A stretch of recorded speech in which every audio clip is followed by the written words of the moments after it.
Hey everyone, it is Monday, October 28th, and our passage for this week is Genesis, the rest of chapter 6 and 7. Before I go to that though, it is not too late to send out a reminder to all the men in your life groups to sign up for men's retreat.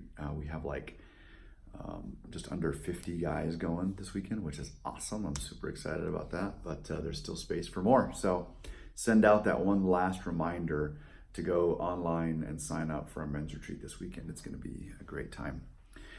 Just so you guys all know what's kind of happening in the next couple weeks, I'm going to be at men's retreat, but I'm coming back. Jason and I are coming back on Sunday Saturday night for the worship service here on Sunday. So we'll be here. I'm preaching this next passage in Genesis, and then next week, Tim Birdwell from Phoenix Bible Church and I are doing a pulpit swap. So I'm going to his church to talk about parenting. He's coming here to continue our series in Genesis. So the next 2 weeks is the flood, which covers actually a pretty large section here. I think it's like 6 through 9 or 10, chapters 6 through 9 or 10. And so part 1 this week is just the flood. The floods come upon the earth. And then next week, Tim's going to talk about the flood subsiding and the covenant that God makes with Noah. So this passage this week, as you dig in here, just be aware. And one of the things you might want to start out with your life groups is, what do you think of? With Noah and the flood, what comes to mind? What do you think of? And you'll probably have things like baby nurseries. We decorate our children's rooms with Noah images and the animals 2 by 2 and stuff. And if you think about it, like the real story, it's kind of messed up that we do that because we're decorating our kids' rooms with the wrath and judgment of God. Anyway, that's neither here nor there. Or they maybe they'll think of the movie that came out several years back. That sort of mythologizes Noah, if that's a word, makes it more of a legend than anything. And so, kind of dig around in that a little bit. What do you think of? And then as you go through this, the story of Noah and the flood, beginning to ask and turn that corner of what do we do with this? How are we part of this story? How is this part of our story? Of course, that's kind of a self-centered question, but we've got to start there. What does the flood have to do with me? Why this? I think we can get sidetracked with all sorts of questions about the animals and how did they fit, and was that how dinosaurs became extinct, and did the flood cover the whole earth or a big part of it? Those are questions we don't know the answers to. And so we do need to ask Scripture, okay, well, what's the point? What's going on here? Fortunately, we have a couple of answers to that. To that question, what does this have to do with us? Well, obviously, it's the same God. The same God who sent the flood is the same God who sent his Son, is the same God who sent his Spirit, and who is living in us and through us. So we love and worship and follow the God of the flood. And that in the flood, we see judgment and deliverance.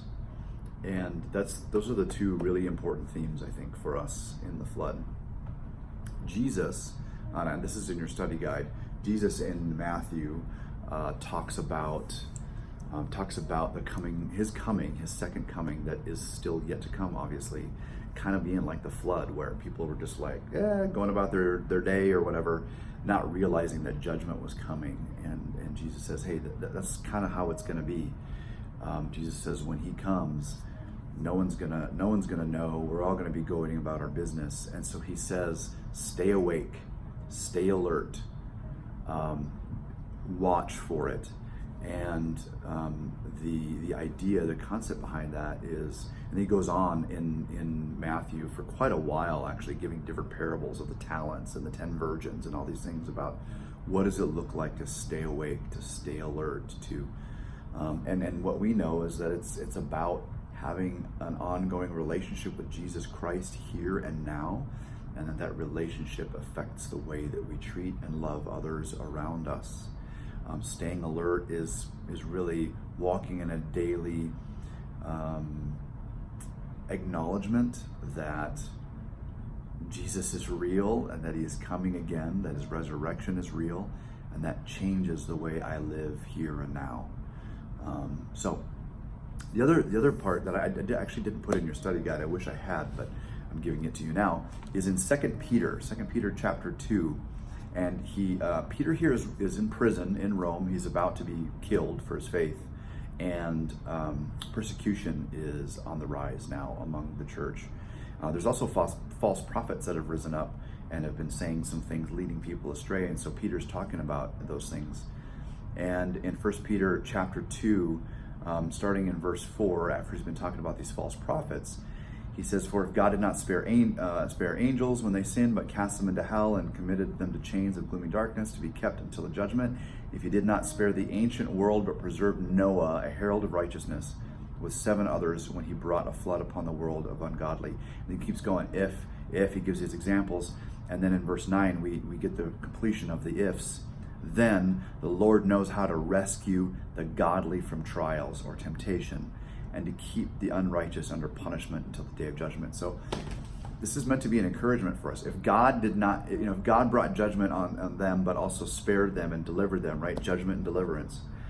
He's also going to deliver the godly, deliver his people amidst trials, amidst false teaching, and bring judgment on those who are wicked. And so we're meant to find encouragement in that and through that. So hopefully that gives you a lot to talk about this week. Let me know if you have any thoughts or questions, and we'll see you soon.